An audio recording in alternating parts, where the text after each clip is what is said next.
Hello guys! Muli, isa na namang topic ang ating pag-uusapan at ating pong tatalakayin. So, samahan nyo na naman po ako sa topic na ito. Dahil dito po ay mapaproud po tayo. At talaga naman pong magiging interesting po kayo sa topic na ito. Wow, grabe! Wagas na pag-ibig ni Mikoy. Ipaglalaban para kay Krista. Pero paano nga ba mapapagtagumpayan ni Mikoy ang kanyang nararamdaman para kay Krista? Gayong si Krista ay may ibang crush at may ibang gusto.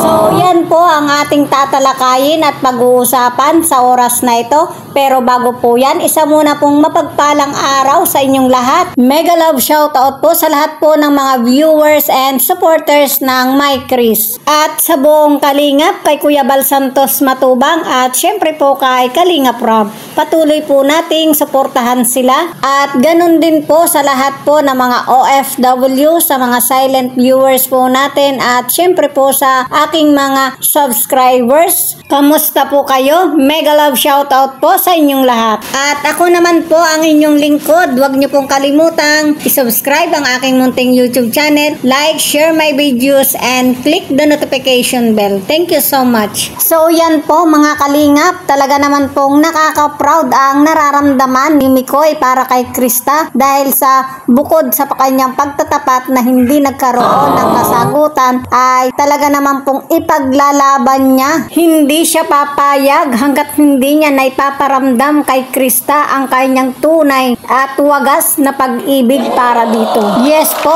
wagas na pag-ibig ang kanyang ipaglalaban para kay Krista. Hindi na po yung crush na yan. Dahil ito na po ang kanyang nararamdaman para kay Krista. Kung nung unang pagtatapat niya ay hindi pansin ni Krista ang kanyang paghanga, ay ngayon naman po tunay at tapat na pag-ibig na ang kanyang ipagtatapat dito.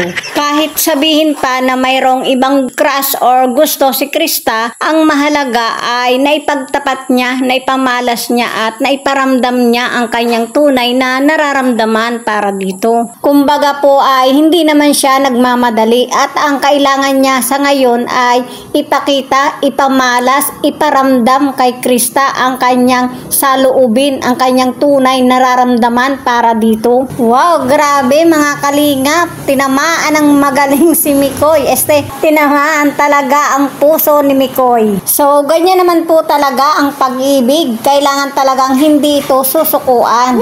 Kung talagang mahal ang isang tao ay talagang patuloy at patuloy itong ipaglalaban. So, ganun lang Mikoy, go lang ng go. Hanggat hindi mo nasusungkit ang matamis na oo ni Krista. Wow, nakaka-excite. At para naman po sa akin ay hindi rin po ako titigil hanggat hindi ko po nasusungkit ang aking mga bagong magsusubscribe. So please po, wag na po kayong mahiyang mag-subscribe sa aking munting YouTube channel and touch the notification bell. Thank you so much mga minamahal na viewers. At sa kabilang dako naman po, ayon naman po kay Mikoy ay marami pong mga surprise ang naghihintay po sa kanilang love team. At yan po ang ating pakaaabangan at wag na wag po nating palalampasin. So yan po ang kabuuan ng ating content. Muli, sana'y nag-enjoy po kayo at abangan nyo po ang mga susunod ko pang mga videos. Thank you for watching. Thank you so much and God bless us.